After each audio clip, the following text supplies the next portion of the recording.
Salut chers investisseurs et traders de crypto. Alors bienvenue dans cette vidéo qui va clore la semaine puisqu'on est le dimanche. Alors aujourd'hui qu'est-ce qu'on va voir? Eh ben on va comme d'habitude, enfin pas comme d'habitude, on va commencer d'abord par faire un tour d'horizon des cryptos en général. On va regarder quelques indices externes et ensuite, on va attaquer donc sur l'analyse Bitcoin. On va voir aussi donc s'il vaut mieux être investi donc en Bitcoin, en altcoin ou se réfugier donc vers les monnaies fiat ou stablecoin, donc suivant l'état du marché. Et dans le cas où les altcoins seraient en bonne posture, quels sont donc les altcoins à choisir? Voilà, donc je commence la vidéo maintenant. Donc on commence sur le Queen 360, donc qui est la map de l'univers des cryptos. Et donc déjà ce qu'on peut voir, c'est qu'il y a beaucoup de rouge. Donc aujourd'hui, c'est une journée qui est assez rouge. Pour toutes les cryptos, on voit donc le Bitcoin qui sous-performe à moins 1,16%, donc c'est pas encore une baisse énorme, surtout pour un actif comme le Bitcoin.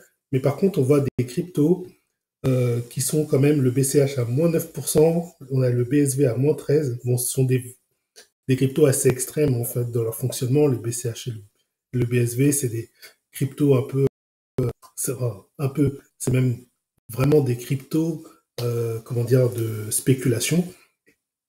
Donc voilà, c'est normal que quand ça monte, elles sont largement au-dessus du Bitcoin, et quand ça baisse, elles sont largement en dessous. Elles se performent beaucoup.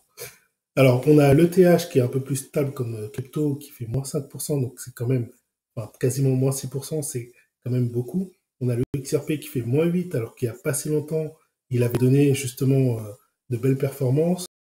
On a l'EOS à moins 9, on a quand même pas mal de cryptos. Il faut aller chercher loin pour trouver des cryptos qui sont dans le vert. On a Léo, je crois qu'il y a plus 1 et quelques pourcents, enfin, d'après ce que je vois. Voilà. Alors, les stablecoins, au fait, c'est quoi? C'est par exemple le Tether qui est USDT, il est à 1 dollar. Donc lui, des variations ne bougent quasiment jamais. C'est comme si c'était du dollar. Ça permet en fait, au lieu de rapatrier par exemple, quand vous voulez vous sécuriser par exemple des marchés, c'est un crash ou une grosse baisse de marché, vous voulez vous sécuriser en fait vos bitcoins.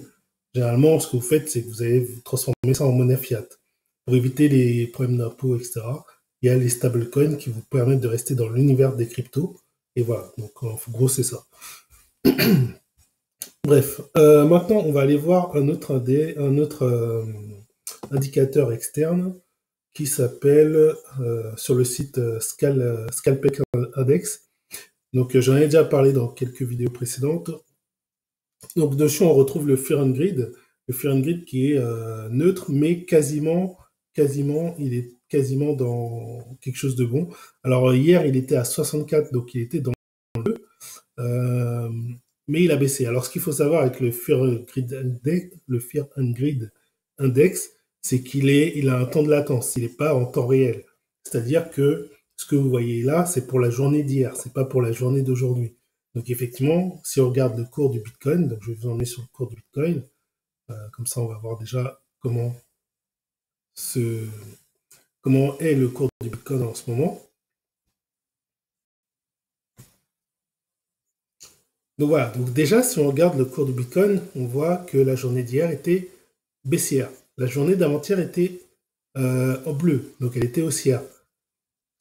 Et la journée d'aujourd'hui est rouge. Donc la journée d'hier était baissière, donc on est à 59, mais par rapport à la journée d'hier. Donc on est en baisse par rapport à la journée d'avant-hier qui était à 64. Et donc c'est logique quand on regarde le cours, puisque avant-hier, la journée était en bleu. Donc ça veut dire que hier, quand on regardait le Scalpex Index et qu'on voyait 64, c'était logique, parce que la journée d'avant-hier était bleue. Vu qu'il y a ce temps, en fait, il y a une journée de latence entre ce qu'affiche le Scalpex, le Fear and Greed et les cours. Donc en fait, c'est totalement logique. Donc c'est pas un indice qui vous indique au jour même comment dire, le sentiment de marché. Mais il est utile pour voir à peu près où on en est par rapport voilà, par rapport à ce compteur. Comme ça, on peut voir qu'on est dans une période neutre. Parce qu'effectivement, quand vous voyez un cours comme ça, si vous n'êtes pas un petit peu connaisseur, si vous n'avez pas suivi les cours du Bitcoin pendant longtemps, vous n'allez pas vous dire, là, comme ça, en voyant un cours, vous ne pouvez pas savoir si euh, on est dans une période neutre, une période de peur, etc. Le prix ne veut rien dire si on n'a pas un contexte, un horizon, une vision en fait du marché vraiment. Si on ne suit pas le marché, en fait, le prix ne veut rien dire. Parce qu'il y a 10 000, quand on était en novembre ou décembre 2007, 10 000, on avait un fear and greed qui était au maximum dans l'indice de confiance parce que on était dans une période où on montait. C'était les premières fois qu'on atteignait les 10 000. Aujourd'hui, c'est pas la première fois, on a eu un crack, etc. Donc le marché est en train de se remettre petit à petit. Donc il faut bien comprendre ça. Voilà, donc c'est pour ça que le Fear and Greed est utile parce qu'il vous permet de voir où on en est en fait au niveau de sentiment de marché, au niveau de la confiance sur le marché, où est-ce qu'on en est. Donc là, on est en train de tirer quand même vers la confiance, même si la journée, enfin là, on est en train de baisser un peu, mais globalement, on est quand même dans une période assez neutre, enfin, qui s'approche de la confiance. Mais on est neutre, on est vraiment, il y a encore vraiment de l'hésitation, beaucoup d'hésitation sur les acteurs du marché. C'est normal, mais c'est normal parce qu'on a subi une crise et une crise, on s'en remet pas comme ça. C'est comme quand vous subissez, je sais pas, une crise sentimentale, vous en remettez pas du jour au lendemain. Si c'est je sais pas, si par exemple dans une relation, vous avez mis énormément d'espoir dans une relation, comme les gens qui ont mis énormément d'espoir dans Bitcoin, d'un coup le marché leur fait du mal, euh, d'un coup sec, et sans qu'ils aient pu voir le truc, ils ont espéré, jusqu'à lâcher parce qu'à un moment, ça devenait insoutenable une baisse qui passe de 20 000 à 3 000 dollars. Il y a une période où ça devient insoutenable. Les gens sont sortis avec des grosses pertes. Des fois, il y a des gens qui ont mis 100 000 euros et ils étaient quasiment à 20 000. Ils ont dû sortir, je sais pas, peut-être à 6 000. Ça représente une énorme perte. Et, je sais pas, ils sont peut-être sortis avec même pas 20 000 euros de, de fonds alors qu'ils avaient mis 100 000 euros. Et ça leur a fait vraiment mal. C'est comme une rupture. Ça peut vous faire extrêmement mal si c'est une relation dans laquelle vous avez mis beaucoup d'espoir, vous avez beaucoup engagé. Et ça vous allez prendre du temps. Vous n'allez pas vous remettre en une semaine d'une grosse rupture comme ça. Il vous faut beaucoup de temps. Des fois, il y a des personnes, il leur faut 2 ans, 3 ans avant de se remettre d'une rupture. Et ben là, c'est pareil. Prenez ça, en fait, quand on parle de sentiment de marché, c'est ça. C'est du sentiment. Donc, faut comprendre ça aussi. C'est que c'est des sentiments humains qui sont derrière. Donc, se faire dilapider ou voir un marché baisser de cette ampleur, ça prend du temps avant de reprendre de la confiance. Et avant qu'il y ait un phénomène de foot qui revienne, voilà, il va falloir que le marché prouve qu'on peut lui faire confiance. Et donc ça va venir avec l'avènement des nouvelles technologies issues des crypto-monnaies, de la blockchain, etc. Bref, je suis sorti un peu du contexte, mais bon, c'était pour un peu expliquer l'importance du Fair and Greed Index. Le Social Index, il est plutôt bas. Il est plutôt bas. Donc ça, je dirais que c'est plus un indice social, on peut penser, enfin, plus réseau social. Vous savez, sur les réseaux sociaux, quand le marché en fin 2017 a beaucoup monté, quand il a passé les 10 000 et tout, là, on a eu énormément de publications de crypto-monnaies, de Bitcoin. Ça allait à tout va tout le monde disait, mais il faut rentrer dedans, il faut que tu rentres dedans. Et le marché était à plus de 10 000. Il était à 1 000 euros en, en janvier 2017. Et en novembre, je crois que c'était vers novembre ou octobre, il est passé à 10 000.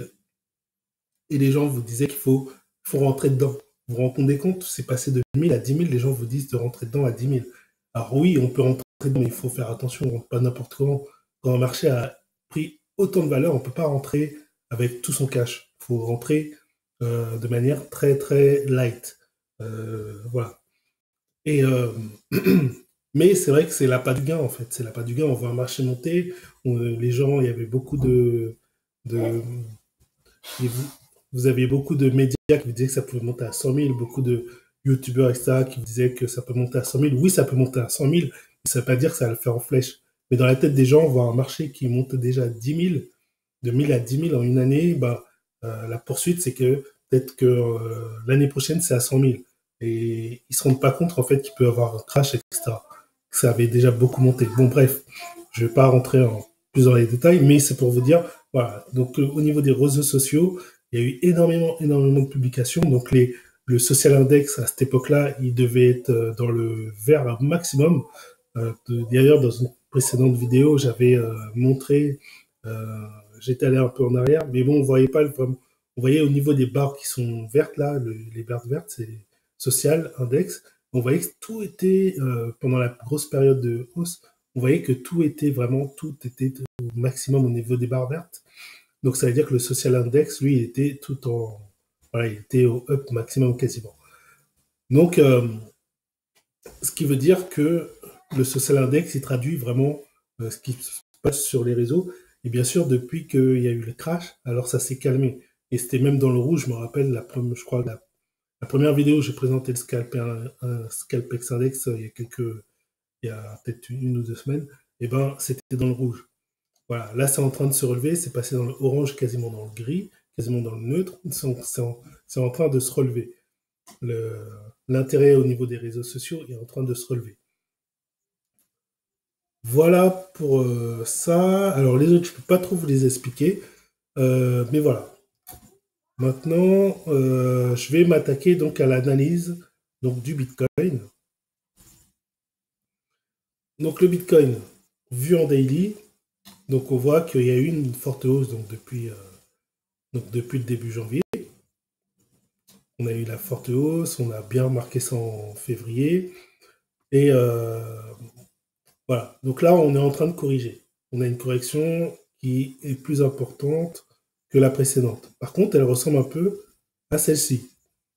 Peut-être un peu plus importante parce qu'on a deux grosses bougies rouges là, alors que là on avait qu'une et après ça s'est descendu plus tard. Mais on avait aussi une correction de cette ampleur, si vous regardez, entre le 15 et le 25 janvier. Ça a duré à peu près 10 jours. Peut-être que ce sera la même chose. On avait même failli taper sur la moyenne mobile 25. Donc, il se peut effectivement que là, on ait à peu près donc, la même chose. Comme ça peut, être plus important et franchir donc, la moyenne mobile 25. Donc, moi, ce que j'ai conseillé d'ailleurs donc, j'ai posté je vous ai fait des posts sur YouTube. Donc, ça va s'afficher. Alors, je mets en pause pour que ça aille plus vite. Voilà, donc ça, je voulais poster tout à l'heure. Donc, j'ai fait un flash crypto. Donc, je vous ai dit la baisse qu'elle est en train de se poursuivre. On va probablement aller chercher un support aux alentours de 9490, qui correspond en fait à la moyenne mobile verte, là, la moyenne mobile 25 actuellement. C'est à peu près son niveau. Et que si donc soit on va chercher un support et ça va rebondir, soit ça va casser le support, et dans ce cas-là, on peut se dire qu'on rentre vraiment dans une période de baisse. D'ailleurs, ce niveau-là, pour être un peu plus précis, je vais vous montrer, je vais vous faire une droite. Je suis sympa, je dessine. Donc, je vais vous faire une droite par rapport au dernier plus haut. Donc le dernier plus haut qu'il y a eu là, enfin, si on prend un horizon de temps très court, depuis le 1er janvier, on va dire. Donc le dernier plus haut qu'il y a eu, il est ici. Et donc ça pourrait très bien être un support. Ça, généralement, ça fait des supports. Plus la moyenne mobile, donc on a deux raisons de penser que ça pourrait faire support. Mais si si ça rebondit pas, alors il y a des chances que ça casse. Et dans ce cas-là, ça peut casser et aller chercher même les 8870 à peu près, qui serait l'autre support. Donc, le deuxième support qui correspond à la moyenne mobile 200 de cette période, qui est une moyenne mobile forte. Donc là, on aurait un support bien plus puissant, bien plus fort. Et là, on aurait plus de chances que ça rebondisse si ça venait à casser le premier support. Voilà. Donc on a deux niveaux, donc à surveiller dans les jours qui viennent. Est-ce qu'on franchit la moyenne mobile 25, enfin surtout les supports de 9490 environ, ou est-ce qu'on rebondit dessus? Voilà. Donc ça, c'est mon analyse perso. Je ne vais pas chercher des analyses compliquées. Je pense que c'est pas forcément nécessaire. Autre chose, maintenant on va peut-être regarder en weekly, ce que j'avais pas vraiment fait encore. Est-ce que j'aurai un bon affichage en weekly? Ouais, c'est ce qui me semblait, il manque de l'historique sur Binance. Ok, on va aller sur Bitstamp. D'ailleurs, sur Bitstamp, j'avais mis un niveau que j'avais calculé, je sais plus, il y a un bon moment, c'était, je crois que c'était cet été, vers juin, juillet, j'avais mis une droite, et d'ailleurs, on est venu taper dessus, pile poil, enfin quasiment pile poil. Donc c'était un niveau de support ou résistance que j'avais repéré dans le passé et qui a fait office effectivement de résistance pour le Bitcoin cette fois-ci. Comme quoi il y a des choses. Hein. Alors donc en weekly, donc on est juste sur une mèche baissière. Donc la semaine va se terminer sur une mèche baissière. Pour autant, voilà, ça ne remet pas en cause la hausse, en tout cas à moyen terme, pour l'instant. Donc en weekly, on n'est pas très. Pour des gens qui traitent vraiment à long terme, voilà, on n'est pas très inquiet. Il n'y a pas de quoi être inquiet. Quand on est plus moyen terme, déjà, bon, on peut quand même déjà avoir un peu de méfiance. Et si on est court terme, c'est clair que là, il faut vraiment faire attention. Il faudra vraiment faire attention à ces niveaux-là. Voilà pour le Bitcoin en lui-même. On va regarder les altcoins. Je n'avais pas encore regardé aujourd'hui d'ailleurs. Donc les altcoins, comme on le voit, il y a aussi la même baisse, mais en plus puissant. Il y a plus de baisse, plus d'amplitude. Et d'ailleurs, vous voyez que les altcoins sont venus taper, elles sont venues rebondir sur le cours, sur la moyenne mobile 25. Le Bitcoin, lui, ne l'a pas fait, mais les altcoins l'ont fait. Bon, maintenant, ça ne veut pas dire que là, ça rebondit et que c'est fini. Ça peut très bien rebondir, mais ça peut très bien revenir plus bas plus tard, dans quelques jours. Donc, surveillez quand même cette moyenne mobile 25. Surveillez que les cours ne franchissent pas. Et dans le cas où ça franchit, je dirais qu'il y a un retournement de tendance qui se prépare. Soyez vigilants, il vaut mieux se couper, il vaut mieux se protéger. Surtout si vous êtes sur des altcoins, il vaut mieux sortir des altcoins, même dès à présent, je dirais. En tout cas, à vision court terme, à vision moyen terme, on peut peut-être encore regarder, mais voilà, faut rester prudent. Quelle a été la dominance aujourd'hui du Bitcoin sur le marché des cryptos? Donc la dominance du Bitcoin depuis hier, elle est en train de reprendre de l'ampleur. Ce qui veut dire que là, en plus, on a franchi une moyenne mobile. Bon, c'est une moyenne mobile qui n'a pas trop de signification, mais voilà, il faut faire attention quand même. Une petite alerte. Faut commencer à s'alléger au niveau des haltes. Si elle franchissait la moyenne mobile 25, vraiment, là, je vous conseille d'arrêter d'investir dans les haltes et de rester sur le Bitcoin à la limite. Voilà pour l'interprétation, en tout cas, mon interprétation de la Bitcoin dominance. Non, je vais peut-être la laisser parce qu'on va avoir autre chose. Alors maintenant, on va aller voir. Donc ça aussi, j'ai posté, j'ai fait un post. Donc je vais peut-être l'afficher, le post.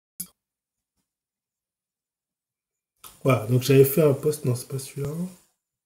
C'est lequel? Ouais, il est plus haut. L'autre, c'était celui d'hier. Donc déjà, hier, j'avais averti Alors là, vous avez que l'image. Voilà. Donc hier, déjà dit, avec un flash crypto, que le Bitcoin était en train, enfin, que les alt étaient en train de se noyer donc, dans le cours du Bitcoin, dans la performance du Bitcoin. Ce qui veut dire que les alt, en fait, sont en train de sous-performer simplement.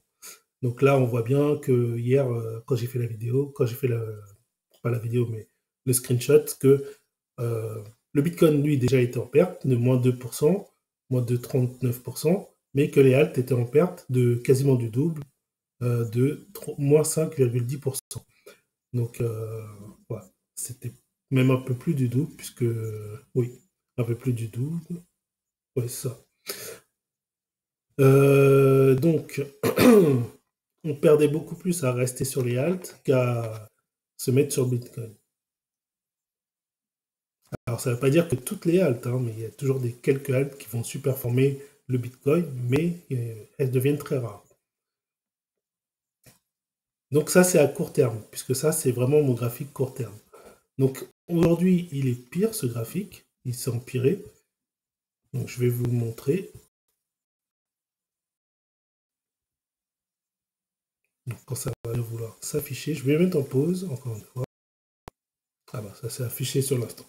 Voilà, donc aujourd'hui, c'est pire, vous voyez, ça s'est noyé dans le Bitcoin, les haltes sont noyées dans l'eau, là, et alors que le Bitcoin, on voit qu'il baisse, mais progressivement, lentement. Là, vous voyez que les haltes baissent avec beaucoup d'amplitude, donc c'est pas bon, c'est vraiment pas bon. En tout cas, à court terme, ça c'est court terme, hein, c'est sur un horizon de temps de la journée, simplement.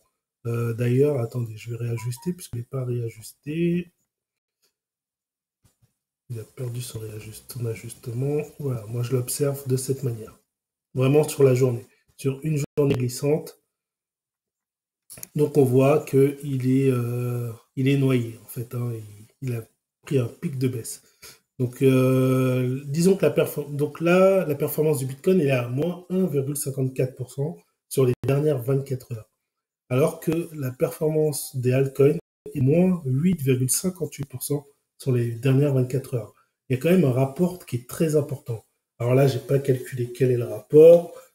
Si on fait... Ouais, je vais le faire en live sur mon téléphone. Ça va être plus rapide. 8,5 divisé par 1,5, on va dire. Voilà, on est à un rapport de 5,6 à peu près. Donc on a quand même une perte qui est quand même 5,6 fois plus importante sur les dernières 24 heures sur les altcoins par rapport au Bitcoin. Donc si d'être resté sur des altcoins, ça fait mal. Alors j'ai rajouté quelque chose aujourd'hui. Alors je vais vous en parler après. Je continue. Là je vais passer donc au graphique plus long terme. Donc là j'ai fait un que à moyen terme, donc sur un horizon d'un mois, hein, puisque quand je prends le moyen terme, pour moi, c'est un horizon d'un mois. Donc sur le dernier mois qui est écoulé, la performance des altcoins est restée supérieure à celle du Bitcoin. Mais on voit malgré tout que la chute est plus forte donc ces derniers jours par rapport à celle du Bitcoin. Donc effectivement, ils ont bien surperformé le Bitcoin, mais là, la chute est en train d'être sévère. Et on observe donc une performance de 23,30 pour les altcoins sur le dernier mois, actuellement, contre 9,90 sur le Bitcoin.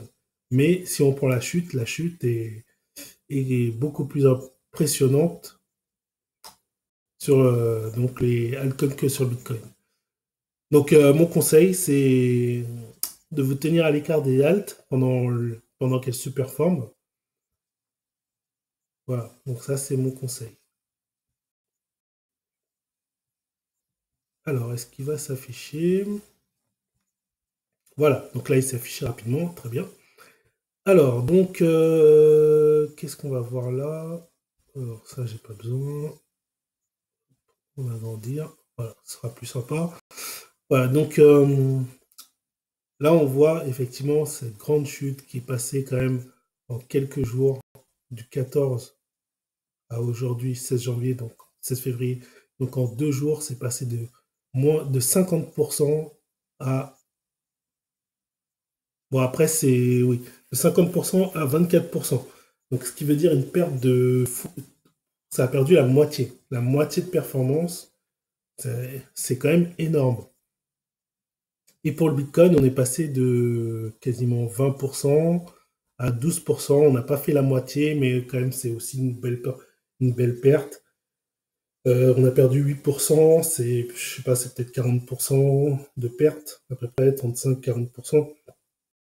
C'est moins impressionnant quand même que les 50% de perte des altcoins, mais voilà, ça reste quand même une belle perte. Mais vous voyez que les altcoins sont en train de rejoindre les bitcoins au niveau de la performance, donc sur le mois qui s'écoule, sur le dernier mois. Donc sur 31 jours, sur les derniers 31 jours. Alors, je vous disais, j'ai rajouté quelque chose. Ici, en rose, c'est quoi? En fait, c'est... oui. Alors ça, c'est... je vais vous montrer ici. C'est le Binance USD face à l'USDT. En fait, c'est comme si on avait l'USD face à l'USD, en fait. Donc ça ne varie pas. Il n'y a pas, quasiment pas de variation. C'est comme si c'était à 0%, en fait. Pourquoi j'ai rajouté ça? Parce qu'en fait, ça me permet... En fait, j'aurais pu rajouter une droite au niveau de 0%, ça aurait été pareil. Mais en fait, ça me permet de savoir quoi. Là, c'est plus parlant au niveau du court terme, puisque ça l'a franchi. Ça me permet de savoir quand on est en dessous de 0%, simplement. C'est-à-dire que si on est en dessous de 0%, alors l'actif qui est en dessous de 0% n'est pas intéressant. Parce qu'il sous-performe donc la monnaie, en fait. Donc par exemple, généralement c'est plus le Bitcoin que je vais confronter, que je vais regarder par rapport à ça. Donc c'est une idée que j'ai pour l'instant, je n'ai pas encore exploré, je l'ai eu il n'y a même pas une demi-heure avant de faire la vidéo, j'ai affiché ça. Je me suis dit, bah oui, c'est pas bête. Si le Bitcoin passe en dessous de cette zone de 0%, ça veut dire qu'il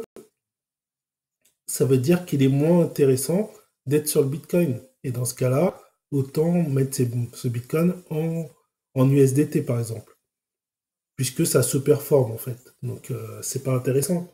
Je perds des bits. Finalement, je gagnerais plus à être dans l'USDT. L'USDT surperforme finalement le Bitcoin, en quelque sorte.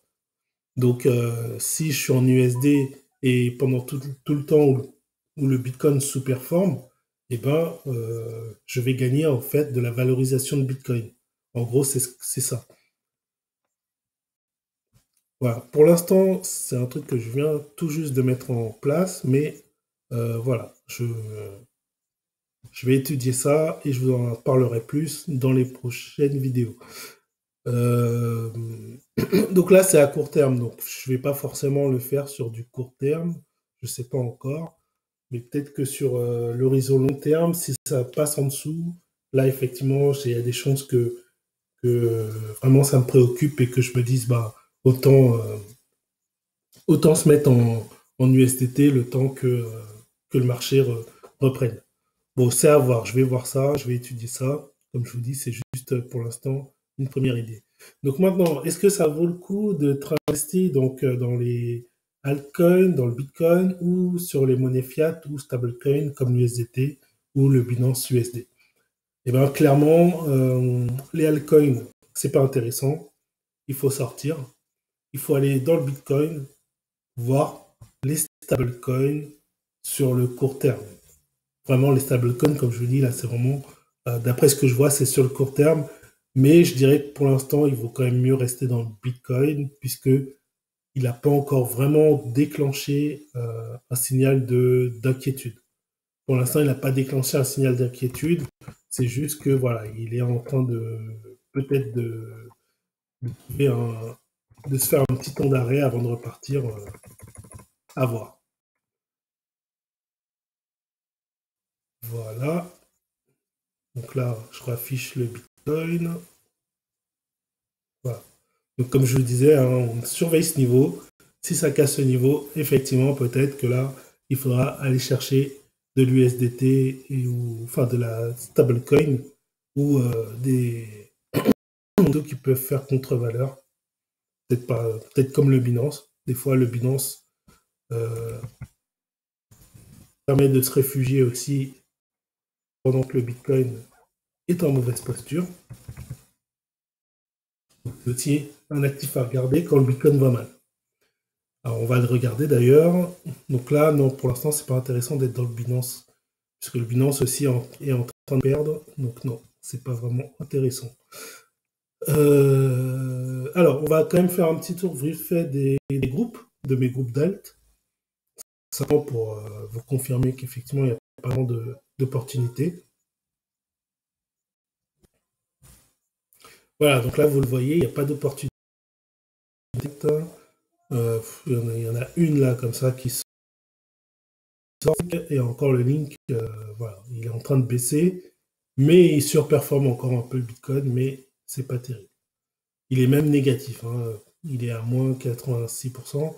Donc, comme je disais, si je mettais une droite à 0%, là je dirais qu'il faut sortir du link, puisqu'il n'est pas du tout intéressant vu qu'il est en performance négative.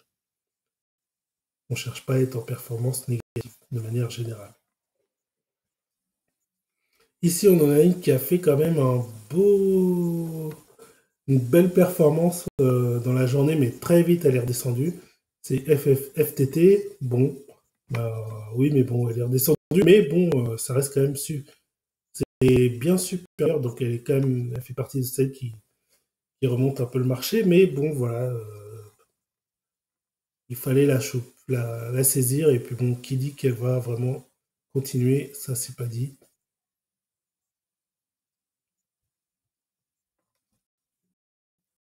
Tenez, vous avez cette petite crypto aussi qui a une petite surperformance du Bitcoin, et très légèrement. Hein. C'est le LSK, très bonne crypto. Bon, c'est le LISK, hein, mais voilà. Pour l'instant, c'est pas terrible non plus. Hein, c'est 1%, c'est pas énorme. Et comme vous avez vu, hein, elle a bien chuté avant de quand même reprendre un petit peu, mais c'est pas terrible. Alors, dans le quatrième groupe, il y en avait une qui avait pas, mais bon, voilà. Je crois que c'est un peu, mais voilà, qui s'est vite rétamé par la rien sur le quatrième groupe. Le cinquième,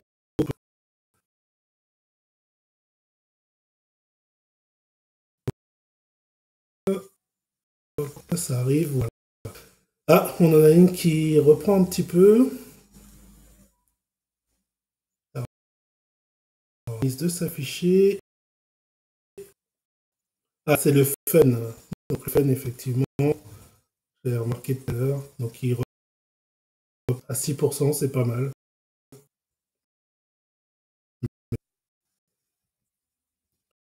Et on va voir le dernier groupe.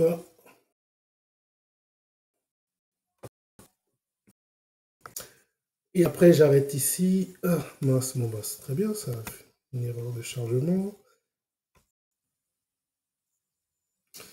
Et voilà, donc dans ce septième groupe et dernier groupe, il n'y a rien du tout. Donc voilà. Donc comme je vous dis, très très peu d'opportunités à part 3, 4, peut-être encore crypto qui se démarquent dans le lot que j'ai sélectionné. Franchement, il n'y a quasiment rien.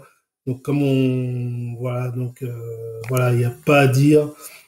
Faut sortir des cryptos, là, faut être sur le Bitcoin et surveiller si on va pas passer donc en monnaie fiat ou stablecoin.